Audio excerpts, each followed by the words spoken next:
Just wrapping things up with the players. It's gotten through a good number of guys this morning, and still more to go. But just again, giving some finality to the season and making sure we wrap things up with the players and the coaching staff and front office and all that stuff. Those are kind of what these next couple of days are for. With every single player? Not every player. There's some guys that are under contract, and you have opportunity to talk to them in the coming months as they come back. But there's all ranges of guys you want to make sure you talk to on the final day. But everyone talks to the position coaches, coordinators, and then I've got a line out my door that's probably still up there. So. Jonah said he had a kind of a heart-to-heart and a reflective conversation with you about being your first draft pick and what you guys helped build early on in his career. What are your thoughts on Jonah? Yeah, Jonah's competed really hard for us, and for 5 years now, and. There's a lot of appreciation on our end as coaches, for the job that he's done, moving from left tackle to right tackle. And so, again, I think he's served himself well and done an excellent job for us. And, look forward to seeing what the future holds. Again, with a lot of those guys that are on expiring contracts, it remains to be seen. Those are conversations that we'll undergo over the next month and a half. And that's what I communicated to him. But it is, when I get here, it's not my first draft pick. It's our organization's draft pick. But there is a collection of guys there, that group. If you look at the first 3 picks with Jonah and Drew and Jermaine and guys that were in some sense on a second deal, and I think that's good. That hit the character that we were looking for, and those guys have played significant roles for us over the last couple of years. When you look at the season, you only had 16 giveaways, most of the fewest in the league, 76 penalties, fewest in the league. You gave yourself a chance. Are you proud of that? I am. I think that's a great starting point. It's, the penalties is something, sometimes it's out of your control, but there's a lot of things that you can control, and our guys do that. With some of the procedural stuff, we take a lot of pride in how we control that and how we use that. I think yesterday is reflective of that, doing a great job with our cadence and getting some free plays and some free first downs and getting ourselves out of a -1 situation and, defensively staying on sides. And so there's things you're proud of. The ball security stuff is something that we spend a lot of time and effort preaching, working on. And it's significant in terms of wins and losses. And it gives you a chance to be in the hunt and do all the things we want to do. It's possible, obviously, that Tyler's not back and DJ's maybe not back. Don't know, but maybe not. But those guys have been leaders for you. Yeah. Have you identified the next group of guys that can be leaders for you, or do you let that happen organically? Well, I think, I'm certainly not resigning to anybody walking out the door and not being here, but it certainly, as you look at the evolution of your team and the influx, you're going to have a lot of first, second year, third year players, and there's new leadership that has to emerge from that group. And that starts with me helping navigate that leadership. And I've talked to some of our veterans today on helping me with that and identifying guys. And I do think that's a big part of our future, is making sure that we have a great plan to develop the leadership and get the most out of those guys that are capable of that. And so that's a great question, and that is a big point of emphasis here in the next 6 months. Joe said that he expects to have T back. Obviously, he's at the end of his contract, but the guys in the locker room expect that too. Do you expect to have T back? It's hard to imagine life without T. Higgins, and then again, those are all conversations that we'll continue to have upstairs. And T and I talked, and I have no information on that. Those are things that evolve. That's what the next 2 months are for. You get a chance to go in depth at the roster and survey the future. And again, I'm not trying to angle this any which way. That's what we do, and that's what Duke and all them have been working on endlessly. While we're in season, and then I get caught up to speed and we have those conversations. But T's a big part of what we're doing, and it'd be hard for him to imagine not being here. Do you feel like there's some younger players that aren't necessarily holding everything back, but are saying, out of respect to the older players that have been leaders, I'm not really going to try to overstep my bounds here, but if somebody moves on, I'm ready to assume that next level? There's always an element of that, guys trying to find their role and their place in the team. It's my job to help them navigate through that and come to the forefront.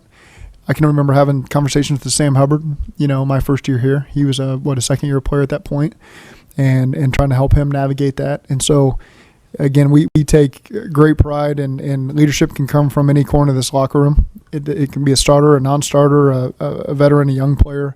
And I think we need to continue to take great pride going forward and evaluating the right guys and bringing them to the forefront. The defensive backs issue that we're already talking about getting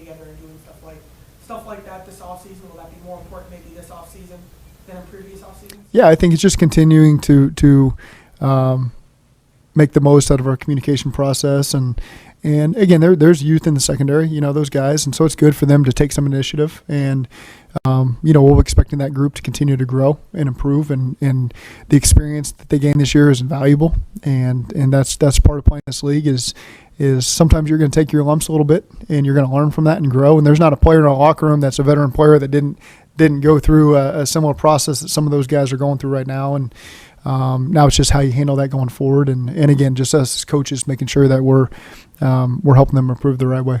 When you're in the meetings, exit meetings with these guys, and you're in communication, you get a lot of validation. It's like, I knew that the locker room was like this because of guys like you. I mean, the guys have something to say to you that kind of validates you.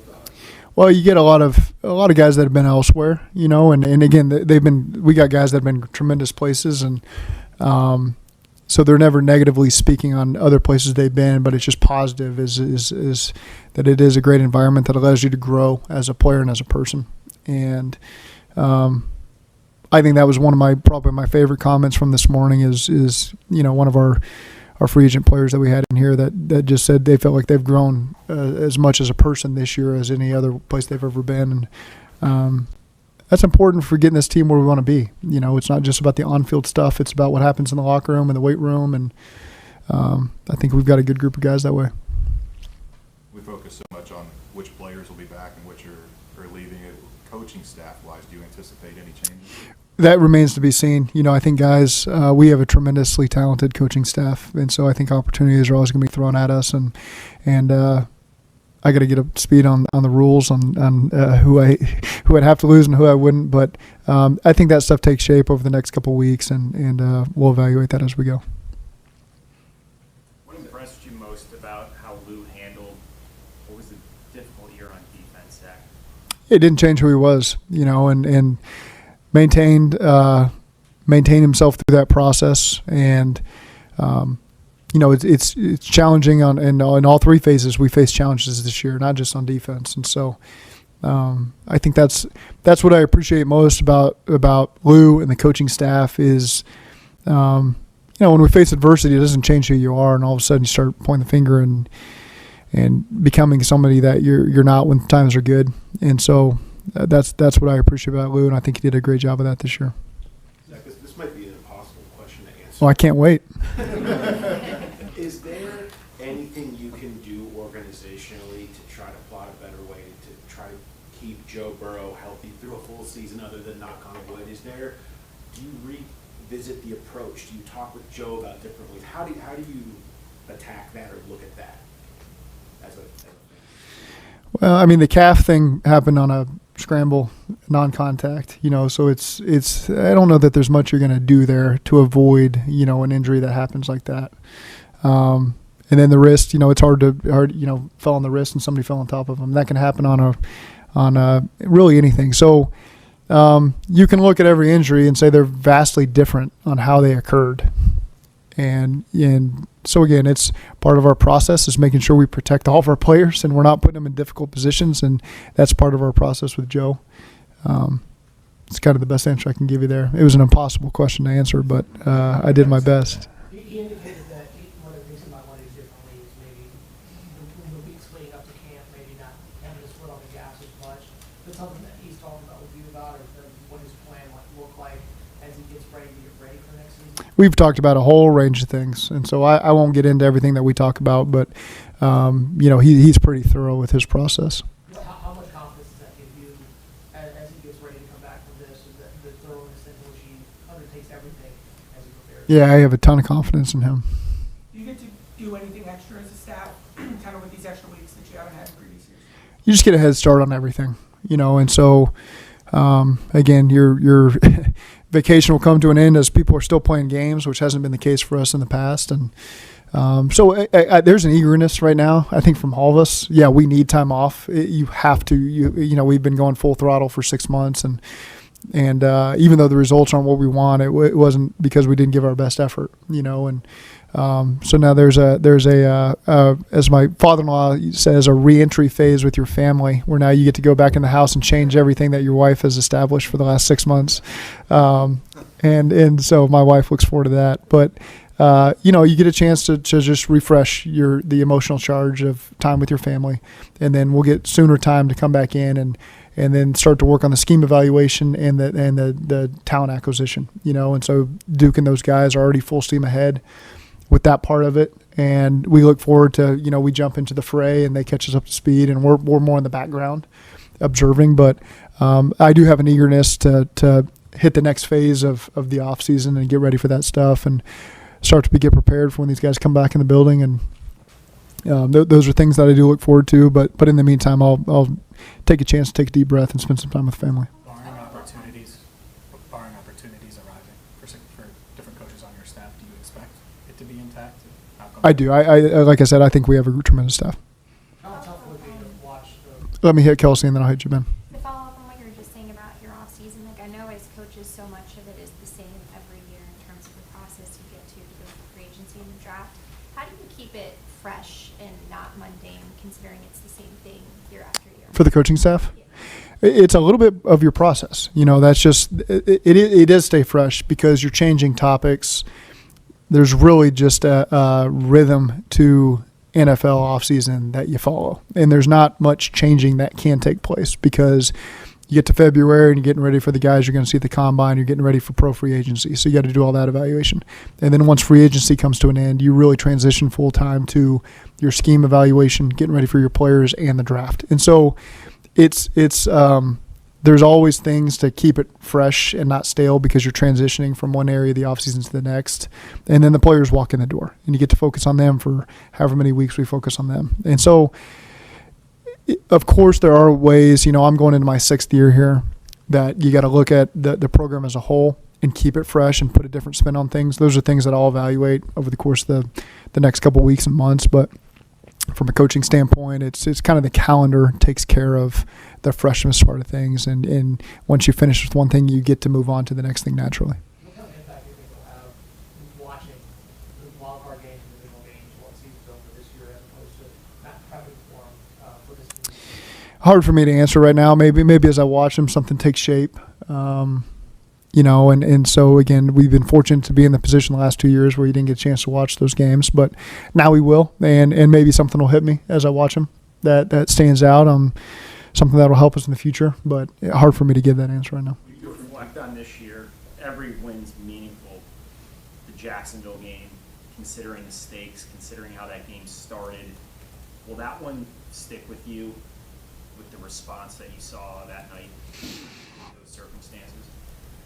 It's hard for me to. There's a lot of significant wins that we have, for a lot of different reasons. And, our first win was on a Monday night in front of our home crowd, to go on the road at San Francisco in a really difficult environment to a team that hadn't lost at home in a long time. Coming back against Minnesota, and the Jacksonville game, like you mentioned. So we had 9 of them, they all stand out for different reasons. And you're always happy to get the win. At the end of the day, I'm happy we were 1-0 that day, and not so much what happened over the course of the day. And just let's clean that up and put it behind us and move on to the next one. And I'm probably less reflective on each type of victory we had over the season than maybe people would think. You showed confidence in Jake Browning his whole run.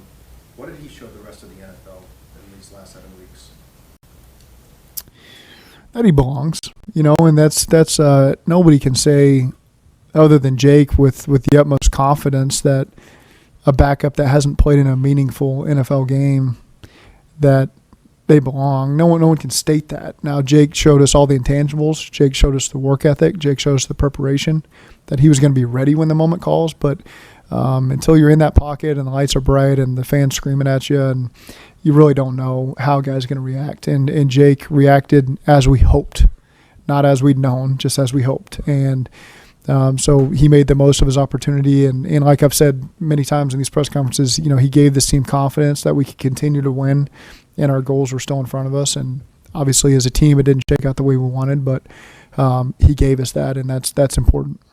You structure game plans according to the strengths of quarterbacks, and Joe kind of witnessed how you kind of morphed your offense for Jake. Is there anything that, as a group, I know you've met with Joe throughout the whole process, is there anything like, wow, what you're doing here with Jake, let's carry this over?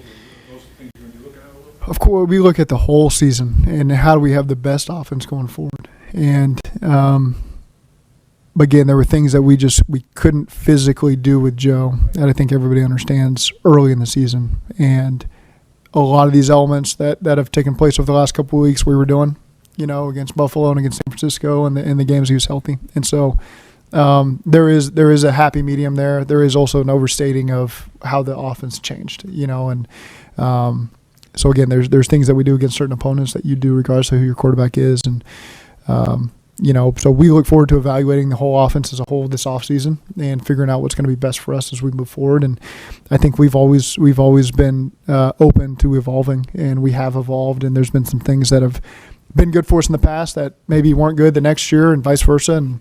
And we'll continue to assess that as we move forward. When talking through kind of some of the offseason decisions, what's his input level like, and how is he when he's kind of delivering his opinions to you all on kind of what he would like or how he thinks it should be done? Yeah, his input level's high. I think it's critical that when you have players you trust because of how they operate and how they see things and how they go through it, that input is critical, because we're up one floor above and we live in our little bubble, and we have things that we think are going well or not going well that we need to fix. And it's important to get opinions from key leadership on our team, and that's what not just today is for. I spend time over the course of the season and the off season meeting with different guys to make sure this, but Joe's up there at the top, in terms of an opinion that I want in about every area that we have. And I don't take it lightly when he says something or when he doesn't, when he doesn't have an opinion on something, but I think that communication is critical.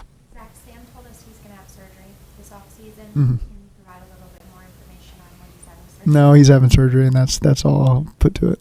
Zach, with Jake doing what he did this year, going forward, do you have more willingness to turn to him in situations if, let's just say, maybe it would be risky to start your quarterback because of an injury in a game or something like that? Would you feel more willingness to turn to Jake in situations where Joe was really battling through stuff now after this year? Yeah, I think it's every situation is going to be specific to that situation, and when you feel like your starting quarterback gives you an opportunity and he's going to play in the game, those are hard decisions. And trust me, we went through it all the time we went through it, obviously. And I don't think it had much to do with Jake. It was more what had to do with Joe and the opportunity he gives us. And I can't really answer that question because hopefully we never deal with future injuries, but you never know what they're going to be and what it looks like. And so you can ask that question if God forbid the time ever comes. How rewarding is it for a coach when, like Jake, he responds to what you're doing and he's carved out a different career path for himself than when he had before? How rewarding is that when you're a big part of that? Well, I think Dan Pitcher's a big part of that, and so again, he's the one putting in the work with the backup quarterback. We have Brian and I have our meetings with all the quarterbacks as a whole, and we talk big picture. But my eyes are looking at Joe Burrow the whole time, as I'm communicating. Hey Joe, here's what we're doing, and it's Pitch's job as the quarterback coach, and he's done an outstanding job of this to prepare those other guys for their opportunities and to tie up all the loose ends when I walk out the room, and it might be here's what he meant to say, here's something he didn't say that we need to cover. That's the role of a position coach, and Pitch does an exceptional job of that. So. I don't look at, I look at starting with Pitch. Pitch put Jake in a position to be successful. Jake put Jake in a position to be successful.